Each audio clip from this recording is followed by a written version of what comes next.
16편 1절에서 3절 말씀 보도록 하겠습니다. 시편 16편 1절로 3절 말씀입니다. 제가 가진 책으로 구약성경 811쪽에 있습니다.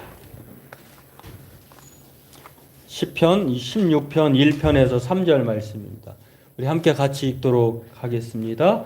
하나님이여 나를 지켜 주소서. 내가 주께 피하나이다. 내가 여호와께 아뢰되 주는 나의 주님이시오니 주밖에는 나의 복이 없다 하였나이다.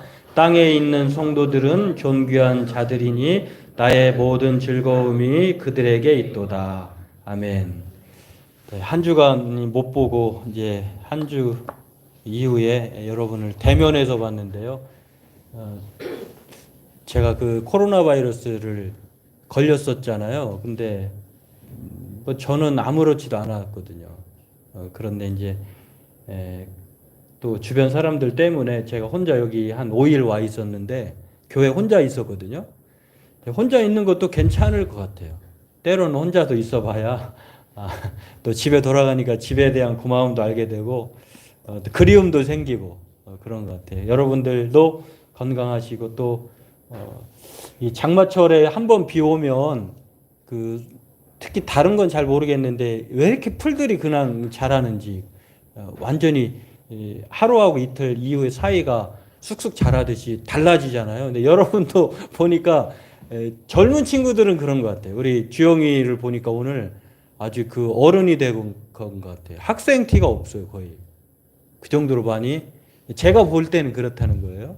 그리고 우리 어른들은 죄송한 얘기지만 어른들은 그대로인 것 같고 저만 좀 나이가 이게 들어본 것 같고 이런 것 같아요. 이제 이것도 자연의 질서처럼 젊은이들은 쑥쑥 성장하고 어른들은 정체되거나 또는 좀 또 하나님 앞으로 가게 되는 모습으로 변화되는 그런 것 같은데 아무튼 늘 건강하시고 또 평안하시고 또 이 무더위 장마철을 잘 지내서 우리 함께 하나님의 은혜 가운데 살아가는 저와 여러분 되길 바라고요. 우리 교회는 그 코로나 이후로 교회가 한 거의 20% 그 교회 문을 닫았다고도 하고 인원수가 감소되었다고도 합니다. 근데 우리 교회는 잘 이겨냈고요. 또 출석률도 거의 95%? 많지 않기 때문일 수도 있지만 거의 95%. 비가 오나 눈이 오나 코로나가 있으나 마나 그렇습니다. 감사하고 또 우리가 이 건강한 작은 교회를 꿈꾸기 때문에 늘 하나님의 은혜 가운데에 그렇게 살아가는 것 아닌가 하는 생각을 하게 됩니다. 네, 오늘 말씀은 우리가 잘 아는 말씀이기도 하고요. 다윗이 쓴 말씀이기도 한데 우리가 살고 있는 지금 시대를 가리켜서 행복 숭배의 시대라고 합니다. 누구나 다 행복을 위해서 살아갑니다. 행복을 숭배하면서 살아가고 있는데 과거보다 지금이 물질적으로 또 생활 편리적으로 또 의학적으로 발달했죠. 그러다 보니 질병도 정복해 나가고 있고 또 전보다 돈의 씀씀이도 커졌고 많아졌고 그리고 더불어서 우리의 생명의 기간도 연장되어 가고 있는 이런 시대를 살아가고 있는데요. 그런데 가끔 우리 주변에서 들려오고 또 우리 스스로에게 물어보면 그러면 과거보다 지금 행복하냐? 라고 물으면 또 다른 대답이 나옵니다. 꼭 그렇지만도 않은 것 같아. 과거가 옛날이 더 좋았어. 행복했어. 라고 말하는 경우도 상당히 있다는 것. 이것을 보면 꼭 우리의 행복이 우리가 소유하고 있는 물질에 있는 것이 아니라 우리의 또 보이지 않는 그 다른 것으로부터 온다는 것을 짐작해 볼 수 있다고 하는 것입니다. 오늘 저와 여러분들도 이 행복을 위해서 살지만 여전히 그럼에도 상대적인 박탈감, 공허감, 이 다른 부작용 가운데 살고 있다는 것을 우리가 현실 속에서 발견하면서 그렇다고 하면 이 부조화의 현실 속에서 성경은 하나님은 도대체 행복을 무엇이라고 말하는가? 그리고 또 우리가 행복을 위해서는 어떠해야 하는가를 오늘 성경을 통해서 살펴보고 은혜 나누기를 원합니다. 오늘 본문은 이 다윗의 시인데요. 다윗은 무엇보다도 그가 행복할 수 없는 가족들로부터도 이 외면당했던 8명의 아들 중에 막내였다라고 하는 것. 그리고 사무엘 선지자가 사울을 버리고 하나님께서 다른 왕을 기름 부으려고 할 때에 아버지조차도 가족조차도 그를 왕으로는 전혀 내세울 만한 사람이 아니었다라고 하는 이 목자였다라고 하는 목동이었다라고 하는 그런 사람인데요. 그러나 그의 삶은 늘 하나님이 함께 해주셨고 동행하심으로 말미암아 그의 삶이 결코 불행하지 않고 행복했다는 것을 통해서 오늘 본문이 또한 증거하고 있는 것을 알 수가 있습니다. 오늘 본문을 통해서 다윗은요, 우리가 행복과 즐거움 중 정말 우리가 추구해야 할까? 여러분에게 한번 물어보면 행복을 원하십니까? 즐거움을 원하십니까? 라고 물어보면 행복이 뭔지 즐거움이 뭔지, 행복이 즐거움이 아니야? 이렇게 생각할 수 있는데 꼭 그렇지도 않아요. 행복은 세상의 조건으로부터 오지만 즐거움은 그렇지 않아요. 나로부터 오는 것이 아니라 누구로부터 주어지는 것인데 그것이 바로 오늘 다윗이 말한 인생 행복 논리다라고 하는 것입니다. 오늘 이것을 통해서 세상 사람들은 행복을 성적순이다라고 말을 하죠. 그래서 성적을 위해서 좋은 대학 가기 위해서 열심히 공부하고 또 자기가 취업을 해서 좋은 성과를 내기도 하려고 노력을 합니다. 그러나 결코 성경은 우리에게 행복이 성적순, 성취순이 아니다라고 말을 합니다. 이것을 세상은 행복순이다라고 말할 때 그것은 소유적 인간을 말을 해요. 내가 많은 것을 소유해야 성취해야 행복하다고 생각하는데 성경은 그것이 아니라 우리가 소유로부터 오는 행복이 아니라 존재로부터 온다라고 하는 것. 오늘 우리가 찬송에도 우리가 흙으로 사람을 지었지만 큰 집에는 금그릇도 있고 은그릇도 있고 나무 그릇도 있어요. 귀 쓰는 그릇도 있고 천이 그릇 쓰는 그릇도 있는데 거기에 뭘 담느냐. 내가 비록 나무 그릇이지만 거기에 금을 담으면 금 같은 존재인 거예요. 저와 여러분도 하나님이 흙으로 우리를 지으셨지만 내가 하나님을 담고 있으면 존귀한 존재라고 하는 것. 성경은 우리에게 이 즐거움이 바로 이 소유가 아니라 존재로부터 나온다라고 이렇게 말을 하고 있다는 것입니다. 행복에 대한 사람들의 관점이 있습니다. 혹시 자막에 나와 있나요? 이 첫 번째 보면 영원적 관점이 있는데 이건 죽음을 해결해야 된다는 문제가 생겨요. 여기에 대한 예화가 있는데요. 지금도 살아계신데 연세대 철학 교수로 은퇴하신 김영석 교수인데 거의 100세 가까우신 분. 이분이 예전에 자신의 그 짧은 에세이집에서 고독이라는 이름의 병이라고 하는 이 수풀집에서 이 예화를 썼던 것인데요. 어떤 학생이 막 뛰어갑니다. 그래서 교수님이 물어봅니다. 교수님이 자네 지금 어디로 가는가? 어디로 뛰어가는가? 수업에 오후에 발표가 있어서 준비하러 도서관에 갑니다. 그렇군. 수업 이후에 뭘 할 건가? 학생이 이렇게 대답합니다. 저녁에 여자친구 만나서 과제를 함께 논의하고 또 즐거운 시간을 보내고 집에 돌아가서 자야 되겠죠. 그 다음에는 뭘 할 건가? 다시 학교에 와서 공부해야죠. 그렇게 공부하고 졸업하면 뭘 하니? 좋은 회사에 직장을 갖게 되고 결혼을 하겠죠. 그러면 직장을 잡고 결혼한 이후에는 또 무엇을 할 건가? 직장을 갖고 결혼한 다음에는 아이가 태어나겠죠. 아이를 태어난 이후에는 또 어떤 삶이 학생에게 준비되어 있을 것일까? 물어보니까 저도 나이 들어서 은퇴하겠죠. 은퇴한 이후에는 그러면 뭘 할 건가? 죽겠죠. 이 학생이 결국엔 이 교수가 끝으로 한 말이 그러면 자네는 지금 뛰어가고 있는 게 죽음을 향해 뛰어가고 있는 거네. 결국은 사람은 죽는다는 것을. 이 죽음의 문제를 해결하지 않으면 이 모든 과정이 물론 비관적으로 생각할 필요는 없습니다만 이 죽음의 문제를 해결하지 않고서는 결코 행복하지 않다는 사실을 이 교수님은 말하고 싶었던 거예요. 영원적 관점. 행복은 영원해야 진짜 행복인데 그렇게 보면 영원한 행복은 이 땅에 없다는 거예요. 죽음의 문제를 해결하지 않고서는. 두 번째 관점이 행복은 내가 만드는 것이다. 그러니 내가 열심히 노력하면 행복은 나에게 올 것이다. 라고 생각하는 관점입니다. 자기가 만들어내는 관점인데요. 인간적 관점이고 자신적 관점이에요. 그러나 내가 행복하기 위해서는 남이 불행해야 돼요. 남이.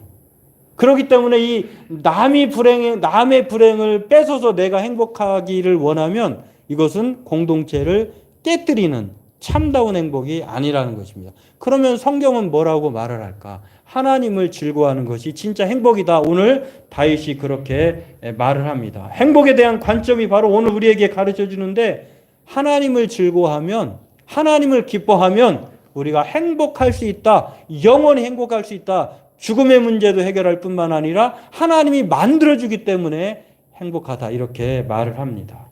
심리학자이자 그리고 세계적인 신경학자 그리고 정신의학자였던, 본인이 직접 아우슈비츠 탄광에서 그 유대인의 600만 명이 학살당할 때에 그 현장에 있던 그 사람이에요. 빅터 프랭클리라고 하는 사람이 죽음의 수용소에서 사람들이 고난을 당할 때의 반응이 세 가지가 있다는 거예요. 그 반응이 우리는 어떤 사람에 속할까? 첫 번째는 고난을 보면서 이기적이 되는 거예요. 이기적으로 되는 거예요. 어떻게든 살아남기 위해서, 거기는 이제 뭐 수용소에 갇혀 있는 사람들이 아주 소량의 먹을거리만 주잖아요. 그것을 더 먹기 위해서 싸운다는 거예요. 그리고 서로 누가 악하게 되는가를 자랑하게 된다는 거죠. 그렇게 사람이 고난을 당해보면 그렇게 된다는 거예요. 두 번째는 이 고난 앞에 그냥 포기해버리는 거예요. 그래, 아까처럼 나는 이미 죽기로 예정되어 있어. 내가 이 고난에 맞설 힘이 없어 라고 하면서 그냥 절망적인 상황에 빠져버리는 거예요. 그래서 그냥 스스로 겪어보지도 않고 이미 죽은 거예요. 요즘에 어떤 분이 이런 말을 하더라고요. 가장 불행한 것은 차라리 죽음을, 성경에도 그런 말이 나와요. 산자가 죽은 자를, 죽은 자가 산자를, 산자가 죽은 자를 그리워할 것이다. 이 계시록에 나오는 말씀이기도 한데, 살아있는 게 살아있는 것이 아니에요. 이런 두 번째 반응이고, 세 번째는 이 고난 앞에 똑같이 당하는 고난인데 더 고결해져요. 더 단단해져요. 그리고 인간다워져요. 그래. 어차피 죽는 거지만 내가 끝까지 인간다움을 지키자 해서 자기가 먹을 것도 더 나눠주는 거예요. 성경은 우리에게 이렇게 말합니다. 베드로전서 4장 13절에 오히려 너희가 그리스도의 고난에 참여하는 것으로 즐거워하라. 이는 그의 영광을 나타내실 때에 너희로 즐거워하고 기뻐하게 하려 함이라. 오늘 우리가 이 고난 앞에 반응해야 될 태도는 세 번째 태도라고 하는 것. 그렇습니다. 다윗은 자신에게 하나님을 말하라고 하면은 여러분에게 누군가 질문을 했어요. 여러분, 하나님은 어떤 분이세요? 라고 말하라고 하면 다윗은 인간에 대해서도 하나님에 대해서 말할 준비가 되어 있는데 뭐라고 말하냐면 오늘 2절에 그렇게 말합니다. 하나님은 나의 즐거움이다. 나의 복이다. 이렇게 말을 해요. 내가 여호와께 아뢰되 주는 나의 주님이 오시오니 주밖에는 나의 복이 없다 하나이다. 하나님이 자신에게 필요한 모든 것을 주시는 복의 근원으로 다윗은 하나님을 생각하고 있다는 것입니다. 이 세번역 성경에 이렇게 말합니다. 주님이야말로 내가 받을 유산의 몫입니다. 주께서는 나에게 필요한 모든 것을 주십니다. 나의 운명은 주님의 손 안에 있습니다. 그러므로 다윗은 영원한 행복이야말로 항상 하나님을 모시고 섬기고 사는 것이다라고 오늘 8절에도 읽진 않았습니다만 말하고 있습니다. 마치 사람의 제일된 목적이 무엇입니까? 라고 우리의 표준 신앙 고백 우리가 잘 알고 있는 웨스트민스터 소요리 문답 제1조에 사람의 제일된 목적이 무엇입니까? 라고 물으면, 다시 말해서 당신이 사는 목적이 무엇입니까? 라고 물으면 하나님을 영원토록 즐거워하고 그를 기뻐하는 것이다 라고 말하는 것처럼 오늘 다윗은 바로 이 하나님을 즐거워하는 것이다 라고 이렇게 말을 하고 있다는 것입니다. 왜 그렇습니까? 하나님에게만 충만한 기쁨과 영원한 즐거움이 있기 때문에. 오늘 저와 여러분들은 하나님을 즐거워하기를 원합니다. 기뻐하기를 원합니다. 우리가 매일매일 핸드폰 없이, 휴대폰 없이 못 살잖아요. 어떤 사람은 자동차가 없이 못 살 것이고, 어떤 사람은 사랑하는 자녀, 부모, 부부, 자식일 수도 있는데, 그보다도 우리가 가장 즐거워하고 기뻐해야 할 것, 옵션이 아니라 필수로 생각해야 할 분이 하나님이다라고 이렇게 말을 하고 있습니다. 1세기 초 로마 치하의 갈릴리를 다스리던 정말 그 세상 하나 부럽지 않았던 한 사람이 있었는데 그 사람이 헤롯 왕이었어요. 분봉왕 헤롯. 유대 지역, 갈릴리 지역을 다스렸던 그 왕. 그 사람에게는 예쁜 아내도 있었어요. 아름다운 딸도 있었어요. 그 사람의 재산은 한 해 1조에 1년에 조세 수입으로 걷어들이는 그 돈만 200달란트. 우리나라 현재의 가치로 보면 수천억 원에 이르는 어마어마한 이 부와 또 세상 남부러울 것 없는 모든 것을 갖췄던 사람. 그리고 세례 요한까지도 딸이 원하면 목까지 다 이렇게 벨 정도로 엄청난 막강한 사람이었어요. 이 사람을 건들 사람 없어요. 근데요, 이 사람의 행복은 잠깐으로 끝납니다. 왜 그러냐면 사도행전 12장 21절에 보면 이런 말씀이 나와요. 22절까지 보면 헤롯이 나를 택하여 왕복을 입고 단상에 앉아 백성에게 연설하니 어마어마한 이 권세도 가졌고 또 모든 걸 가졌는데 또 연설까지 잘했는지 몰라요. 연설을 너무너무 멋있게 잘하니까 사람들이 뭐라고 하냐면 백성들이 크게 부르되 이것은 신의 소리요 사람의 소리가 아니라 하거늘 23절에 헤롯이 영광을 하나님께로 돌리지 아니하므로 주의 사자가 곧 친히 벌레에게 먹혀 죽으니라. 이 어마어마한 사람도 하나님께 영광을 돌리지 않았기 때문에 하나님을 즐거워하지 않기 때문에 희한하게도 벌레의 먹잇감이 되어서 죽고 말았어요. 행복이 어디서부터 오느냐? 하나님에게로부터. 하나님을 즐거워하면 하나님께 영광을 돌리면 행복은 자동 부산물처럼 따라온다라고 하는 것입니다. 오늘 우리의 행복을 추구하기 위해서 우리는 이 강박적 태도를 취합니다. 그래서 아침부터 저녁까지 엄청나게 열심히 노력하고 수고를 합니다. 그만큼 현대인들이 행복에 관심이 많다는 거죠. 그 오죽하면 우리나라 이 헬조선인 나라도 행복하기 위해서 젊음을 다 끌어모아가지고 부동산도 사고 또 비트코인도 사고 또 그 밖에 행복을 원한다고 하면 로또도 사고 다 사잖아요. 그런데 그만큼 행복해졌을까? 여전히 우리나라는 이혼율, 자살률, 우울증 환자가 비중이 높아졌지 떨어지지는 않는다라고 하는 것입니다. 과거보다 불행하다는 것이 오늘의 현실이다라고 하는 것. 자신의 힘으로 만들어낼 수 없다고 하는 사실을 우리는 기억해야 합니다. 프랭클린 루즈벨트 대통령의 부인이 있습니다. 이 부인이 엘레나 루즈벨트인데요. 이분이 이런 말을 했어요. 행복은 목적이 아니라 부산물이다. 행복은 우리가 가야 할 목적지가 아니라 부산물이다라고 하는 것을 이분이 소개를 합니다. 오늘 우리의 인생은 하나님으로부터만 행복할 수 있다라고 하는 사실. 그리고 하나님을 모시고 살아야만이 의미 있는 삶을 살 수 있다는 사실을 행복론의 모세가 다윗이 강조하고 있다고 하는 것입니다. 돈이 우리를 규정하지 않도록 정체성을 확립하지 않도록 우리는 경계해야 합니다. 돈을 많이 벌면 귀한 사람이다? 아니에요. 좋은 일을 하면, 고상한 일을 하면 그 사람이 고상한 사람이다? 아니에요. 우리가 얼마나 하나님을 즐거워하는지가 우리의 인생의 정체성이자 그 사람의 규정이에요. 규정. 내가 얼마나 하나님을 기뻐하는가? 내가 일의 여부, 돈의 여부, 소유의 여부가 아니라 하나님을 즐거워하는 가에 따라. 마지막으로 이 그림 한번, 이 문구를 한번 볼까요? 여러분은 뭐라고 대답하실까요? 세상에서 가장 불쌍한 사람은 뭐밖에 없는 사람이다. 이 가로 안에 여러분은 뭐라고 생각하세요? 세상에서 가장 행복한 사람은 이 뭐밖에 없는 사람이다. 위에 거를 뭘로 여러분에게 각자에게 한번 답을 해보시기 바랍니다. 제가 생각할 때는 세상에서 가장 불쌍한 사람은 돈밖에 없는 사람, 자기밖에 모르는 사람, 뭐 여러 가지 말할 수 있죠. 세상에서 가장 행복한 사람은 단 하나, 하나님을 즐거워하는 것밖에 없는 사람.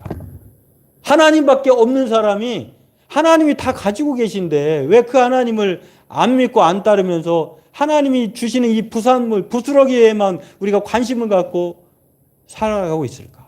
오늘 다윗은 행복은 만들어지는 것이지만 기쁨은 오는 것이다라고 말하면서 내가 만들어내는 것, 내가 확보하는 것이 아니다라고 말을 합니다. 시편 30편 5절에 이렇게 말합니다.